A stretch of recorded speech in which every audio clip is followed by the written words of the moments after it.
बात ये चल रही है कि फिंचेस का साइज कैसे बढ़ाया जाए। मतलब कई लोग कहते हैं कि एहसन भाई कोई ऐसा तरीका है, या आपने कभी किसी से सुना है कि फिंचों का साइज किस तरह से बढ़ता है? क्या फिंचों को अच्छी डाइट देनी पड़ती है तो साइज बढ़ता है? ये सब चीज़ें किस तरह से की जाती हैं मैं आपको बताऊंगा इस वीडियो में। अब आप गौर से सुनिएगा। देखिए, कॉमन फिंच जो है वो जंगल में घूमती है। जंगल में एग्जीबिशन कभी नहीं मिलेगी आपको, कभी भी नहीं मिलेगी। लेकिन होता क्या है कि कुछ माहौलियाती बदलाव आते हैं खून के अंदर। कैसे? ज़ाहिर सी बात है कि जो नॉर्मल फिंच है वो बिल्कुल कॉमन फिंच है, उसका साइज़ बिल्कुल नॉर्मल है। ये जो गोल मटोले आप देख रहे हैं माशाल्लाह से, ये बेसिकली क्या हुआ कि जब कॉमन फिंचें एज अ पेट रखी जाने लगी, एज अ पेट ब्रीड करवाना शुरू हो गई, उसके बाद क्या हुआ कि उनमें से जो बच्चे निकले। देखिए, जंगल में एक्टिविटी फिंच की जो है ना वो इतनी हाई होती है, इतना ज़्यादा वो घूमती फिरती है, फिर खाना भी कम होता है ना जंगल में। तो उनकी जो फिजिकलिटी है वो मेंटेन होती है उड़ने के लिए। अल्लाह उनको इस तरह से मेंटेन करता है कि वो उड़ सकें, कभी भी किधर भी भाग सकें, निकल सकें। लेकिन पिंजरे में जो परिंदा रहता है ना, जब पिंजरे में एक परिंदा रहता है, वो बच्चे देता है। अब वो बच्चे उस पिंजरे में पले बड़े हैं, बड़े हो रहे हैं, घोंसले से कूदे हैं, तो क्या होगा, अल्लाह उनको उस पिंजरे के हिसाब से जो उस पिंजरे में रहने के लिए जो ताकत चाहिए होगी ना वो फराहम कर देगा। ठीक है। इसी तरह अगर आप कॉमन फिंच का पेयर मुझसे खरीद के अगर आप यूरोप ले जाएं, और यूरोप में जब आप ब्रीड करवाएंगे, तो जो बच्चे निकलना शुरू होंगे, कहीं ना कहीं उन बच्चों में एक ऐसी ताकत आ जाएगी जो उनको वहां पे सरवाइव करने में मदद देगी। जैसे आपने देखा है जितने भी एग्जीबिशन है ये पहले ठंडे इलाकों से निकले हैं, ये ठंडे इलाकों से आए हैं।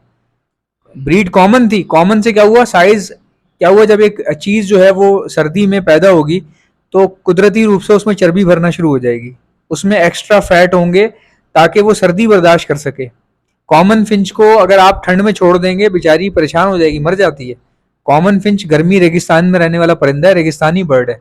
लेकिन जब आप फिंच को ब्रीड करवाएंगे यूरोप में, तो जरा सी भी ठंड महसूस होने पे जो बच्चे निकलेंगे, उनके बाल खुद ब खुद कुदरती माहौल से बड़े होना शुरू हो जाएंगे। जब बाल बड़े होना शुरू हो जाएंगे तो बॉडी भी मोटी होना शुरू हो जाएगी। चर्बी, फैट जो है वो चर्बी पैदा होना शुरू हो जाएगी।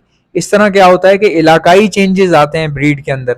जैसे चीन में लोग चपटी नाक वाले होते हैं, छोटी आंखों वाले होते हैं, लेकिन उसी के बराबर पाकिस्तान में सिर्फ एक बॉर्डर का फर्क है। हमारी आंखें बहुत बड़ी बड़ी होती हैं, हमारी हाइट लंबी लंबी है, हम बिल्कुल डिफरेंट है।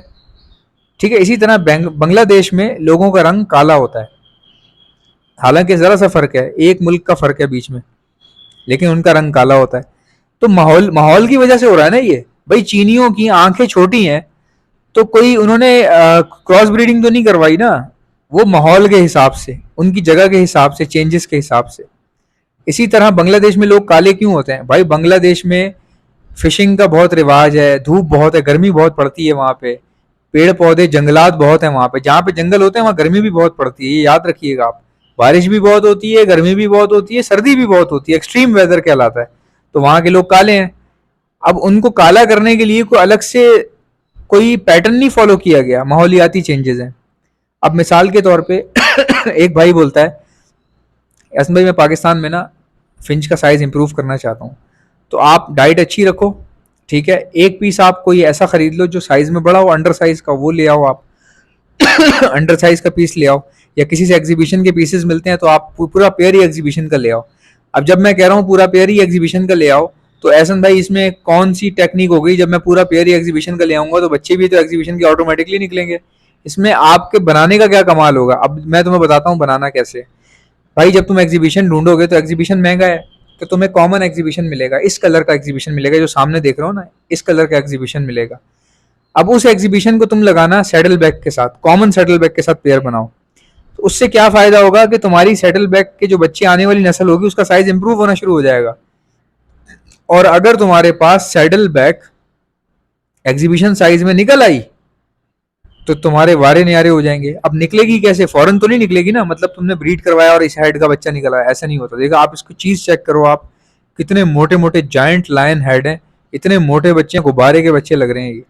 एक तो जाहिर सी बात है म्यूटेशन में वर्किंग कर रहे हैं, वर्किंग ऐसे कर रहे हैं कि जिसका जरा सा साइज बड़ा होता है उसको किसी दूसरे के साथ लगा दिया जाता है, उसी के जैसे साइज वाले के साथ। फिर उसको इम्प्रूव करने के लिए एक और बड़े साइज वाला हेड जो है ना परचेज कर लिया जाता है, या उससे भी ज़्यादा बाहर की लाइन जो है उसका एक पीस उठा के लगा लिया जाता है अपने पास। इस तरह साइज इम्प्रूव होता चला जाता है। अच्छी खुराक तो शर्त है ना, कॉमन फिंच रखने के लिए भी अच्छी खुराक तो देनी ही पड़ेगी आपको। कई लोगों के पास कॉमन फिंचें भी अच्छी फिजिकलिटी की होती हैं, उनकी फिजिकल अपीयरेंस जो है बहुत अच्छी होती है, तो वो इसलिए होती है खुराक अच्छी मिल रही है, फ्लाई अच्छी मिल रही है, केज अच्छा है, माहौल अच्छा है, टेम्परेचर अच्छा है, और सॉफ्ट फूड अच्छा डल रहा है, एग फूड डल रहा है, प्रोटीन मिल रहा है बॉडी को, अच्छे फैट्स मिल रहे हैं। ये तो बशर्त होती है, ये तो शर्त है, अच्छी खुराक देना फिंच को ये तो शर्त है, इसके बगैर तो कोई भी काम नहीं हो सकता। साइज इंप्रूव करने का मैंने बता दिया, एक पीस एग्जीबिशन का लो, उसको आप जो भी आप समझते हो कि आपके पास, अगर आपके पास पेंगुइन का साइज आप बनाना चाहते हो एग्जीबिशन में, तो एक एग्जीबिशन को कॉमन पेंगुइन लो, लेकिन अंडर साइज का हो पेंगुइन। अच्छा, आपके पास जितने पेंगुइन पड़े हुए हैं, जितनी पेंगुइन फिंचे पड़ी हुई हैं, उसमें जो सबसे अच्छे साइज की हो उसके साथ उसको लगा दो। अब जो बच्चे निकलेंगे जाहिर है वो जायंट हेड पेंगुइन तो नहीं निकलेंगे, कुछ कॉमन निकलेंगे, कुछ बाप जैसे निकलेंगे। फिर उनको लेके फिर उनमें से जो बड़े साइज के बच्चे निकल रहे हैं कॉमन के या पेंगुइन के जो थोड़े से बड़े लग रहे हैं, उसको आप पकड़ो, फिर दोबारा किसी एक एग्जीबिशन के साथ आप लगा दो। इस तरह करते करते बच्चों का साइज इंप्रूव होना शुरू होगा, और एक वक्त ऐसा आएगा कि आपके पास पेंगुइन के बड़े बड़े गोले मटोले पड़े होंगे आपके पास। एक वक्त आएगा आपके पास सैडल बैग के गोले मटोले पड़े हुए होंगे आपके पास। अभी ये गोले मटोले आप देख रहे हो सिर्फ कॉमन में आ रहे हैं ना, ज्यादातर मार्केट में भी अगर आप एग्जीबिशन लेने जाओगे तो कॉमन में होगी, कॉमन एग्जीबिशन होगा ना, ये ग्रे एग्जीबिशन होगा या ब्लैक चिक एग्जीबिशन होगा। इसके अलावा एग्जीबिशन लोगों के पास घरों में तो होंगे, लेकिन मार्केट में नजर नहीं आएंगे आपको, रेयर होते हैं ना, मतलब बहुत मुश्किल से मिलते हैं। इस तरह के मिल जाएंगे, हद से हद ये चीज़ मिल जाएगी आपको, ऐसे ही है। इस तरह के तो मैंने देखे हैं पाकिस्तान में। लेकिन सोचो अगर आपके स्नो वाइट एग्जीबिशन पड़ा हुआ है किसी के पास, इतना मोटा पीस है, गोला मटोला है, तो वो जाहिर है इतनी आसानी से तो नहीं आपको मिलेगा चलते फिरते, वो तो वर्किंग से ही बन सकता है ना।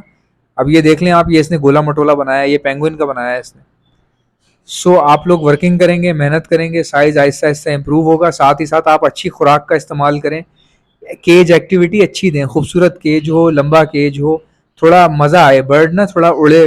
कई लोग कहते हैं एग्जीबिशन को फ्लाई नहीं चाहिए, ये बात बिल्कुल सच है। एग्जीबिशन को ज़्यादा फ्लाई की ज़रूरत नहीं होती, वो ब्रीड कर देती है। लेकिन फिर भी यार एक कुछ नया एक्सपेरिमेंट करने के लिए कोई बात नहीं, थोड़ा अच्छा साइज दे दो, चेक कर लो, लेट्स सी क्या होगा। तो हमेशा अच्छे की तरफ का सोचें आप। अगर आप में से किसी को भी बर्ड्स का साइज इंक्रीज करने के लिए या अच्छी ब्रीडिंग के लिए ब्रीडिंग मल्टीविटामिन चाहिए, तो आप ऑर्डर पर हमसे मंगवा सकते हैं। मैं all over the Pakistan supply करता हूँ। अब आपने मंगवानी कैसे, उसका तरीका मैं आपको बता देता हूँ। पहले सुन ले मेरे पास है क्या क्या चीज़ें, ताकि आप तमाम चीज़ें एक ही बार मंगवा लें, एक ही डिलीवरी चार्जेस पे करने पड़े आपको। अब सुने मेरे पास क्या क्या है। मेरे पास बर्ड के साइज को अच्छा करने के लिए, पट्ठों के साइज को अच्छा करने के लिए, और ब्रीडिंग पर लाने के लिए बर्ड्स को, ताकि बर्ड्स अपने बच्चों को अच्छे से फीड भी करवाएं और जल्दी ब्रीड पर आए, तो उसके लिए ब्रीडिंग मल्टीविटामिन मेरे पास अवेलेबल है। इसी के साथ साथ एग फर्टिलिटी बढ़ाने के लिए, एग प्रोडक्शन बढ़ाने के लिए calcium plus vitamin D liquid आता है, चिकना गाढ़ा लिक्विड होता है, दाने में मिलाकर दिया जाता है, ये भी आपको हमारे पास से मिल जाएगा। इसके अलावा हमारे पास, जैसे किसी के पास दाना ज़ाया हो रहा है, बाहर गिराती हैं फिंचें, तो उसके लिए सीड कंटेनर आते हैं जो बजीज और फिंचेज में बहुत ही ज़बरदस्त रहते हैं, वो भी आपको हमारे पास से मिल जाएंगे। इसके अलावा जिनके पास चिक्स एक्सपायर हो रहे हो, चाहे फिंचों के हो रहे हो, बजीज के हो रहे हो, लवबर्ड के हो रहे हो, कॉकटेल के हो रहे हो, चिक्स को बचाने के लिए डॉक्सीसाइक्लिन का इस्तेमाल होता है, वो भी आपको हमारे पास से मिल जाएगी। यूरोपियन फॉर्मुलेटेड हैंड फीड मैं खुद बनाता हूँ और सप्लाई करता हूँ ऑल ओवर दी पाकिस्तान, वो भी आपको हमारे पास से मिल जाएगी। हैंड फीड इंजेक्शन भी मिल जाएंगे, इंजेक्शन के आगे लगने वाली स्टेनलेस स्टील की नोजल भी लग जाएगी, वो भी आपको हमारे पास से मिल जाएगी। और मैं दाना सप्लाई करता हूँ साफ सुथरा all over the Karachi, Pakistan में कराची से बाहर कोई मंगवाता है तो उसको अच्छी क्वांटिटी में दाना मिल सकता है। ये तमाम चीज़ें आप मुझसे मंगवा सकते हैं। ऑर्डर करने का तरीका सुन लें, इनमें से जो भी चीज़ चाहिए उसका नाम लिखो, वो नाम लिख के सामने व्हाट्सएप नंबर देख रहे हो, ये मेरा व्हाट्सएप नंबर है, इस पर सेंड कर दो। 12 से 24 घंटे में आपका ऑर्डर बुक हो जाएगा और आपको जो है वो डिस्पैच कर दिया जाएगा। वीडियो को लाइक कर लीजिएगा, चैनल पर नए सब्सक्राइब कर लेना। मिलते हैं नेक्स्ट वीडियो में, तब तक इजाजत दीजिए, अल्लाह हाफिज़।